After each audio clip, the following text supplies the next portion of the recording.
Good morning, Dragons. It's Ty and George. Today is February 14th, 2024, and you are watching News You Need to Know.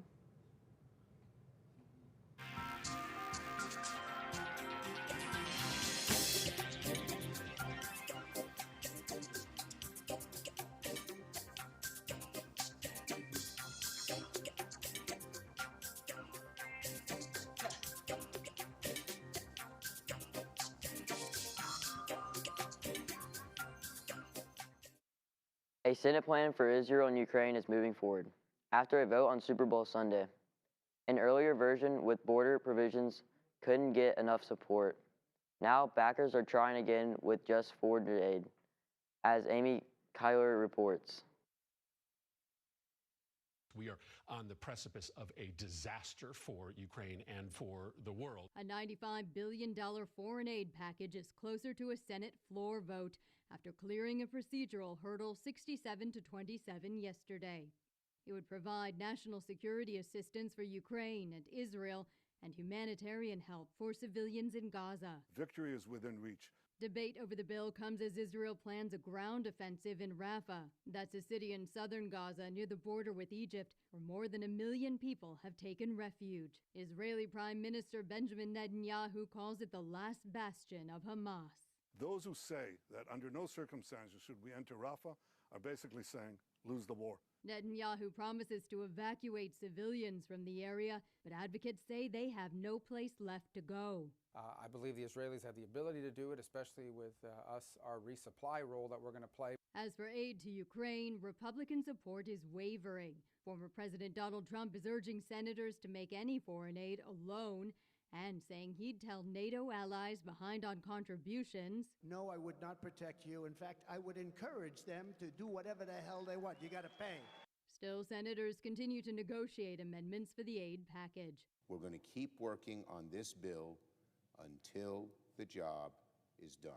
I'm Amy Kiley reporting. Even if the aid bill passes, the Senate, its fate in the House is uncertain. A North Carolina aquarium and shark lab are expecting a miracle. Any day now, an expectant stingray could give birth. The miracle part? She hasn't been around any male stingrays in her tank. Justin Berger explains how this could be possible. 1 in a million. Charlotte, the 12 to 14-year-old stingray, is pregnant in a tank with no male stingrays. At first, Brenda Raymer, the founder of Team Echo, didn't believe it. People have written and said, well, they can hold male sperm, for years. And I'm like, she's never been around a male until we put those two little boys in here. That's when she noticed the bite marks on Charlotte's body, a habit of mating sharks. Meet Mo and Larry, one of whom could be the father of Charlotte's pups. Do you want the net or you just want to? I can just bring them up? Bring them up. Okay. Mo and Larry were thought to be too young to be able to reproduce. We'll soon find out if that's true. She's the girl you want. She's the girl you want. The other explanation and the more likely scenario, Charlotte is going through a very rare process called parthenogenesis, in which the eggs develop on their own without fertilization and create a clone of their mother. And with our bamboo shark up in the other corner, we've had experience with parthenogenesis with her, 14 different times. We had one baby that lived 30 days outside of the egg. Raymer says they've studied that process in sharks, but says it doesn't happen much in rays in captivity. The last full study, she says, took place a quarter of a century ago. Kinsley's the best. She has come a long, long way. She has found her rhythm. The aquarium has been closed for renovations, but reopens its doors Thursday. We're kind of expecting a deluge, which is great, and that's fine. We want people to come and see her and talk to us about her. Raymer says she is working to set up a live stream of the tank so as many people as possible can see the pups, as many as 4 when they are born. There's our girl. She says, hello, Mom. Raymer says if they are born alive, she hopes to keep the family together, but will have to get a tank almost double the size of Charlotte's current home. You just underestimate these poor little fish. It's a once in a bluest of blue moons experience, and it's like, wow. In Hendersonville, Justin Berger, News 13.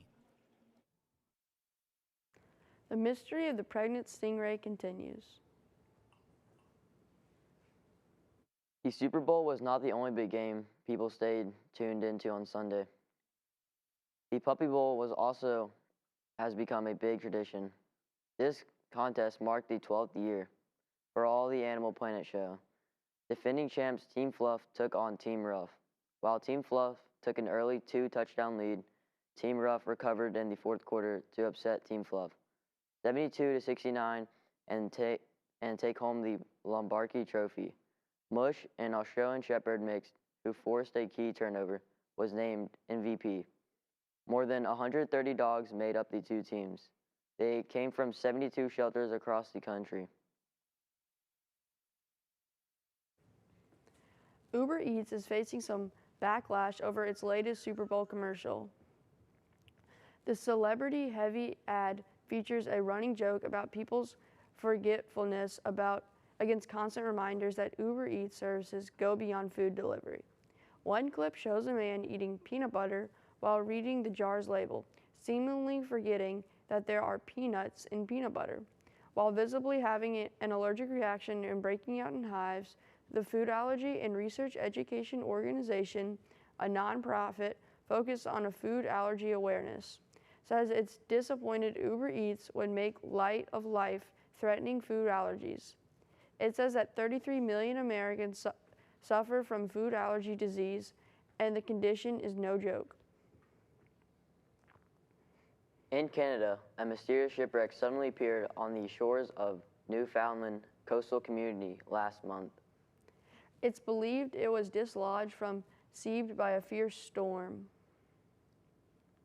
Now, a storm approaching eastern Canada forecast to arrive Wednesday evening could destroy this piece of history. The wreck was discovered on January 20th as soon as Sean Bath and Trevor Croft from the Clean Harbors Initiative heard about it. They grabbed their dive gear to try to secure it with ropes. The wreck's age and origins remain unknown. Croft said it may be French or British ship, may be around 200 years old. The pair are trying to raise funds and extract and preserve the wreck. Experts say the shipwreck is an example of a wider phenomenon in which climate change-fueled storms are uncovering the world's history underwater. Thank you for tuning in on News You Need to Know. Have a great rest of your day, Dragons.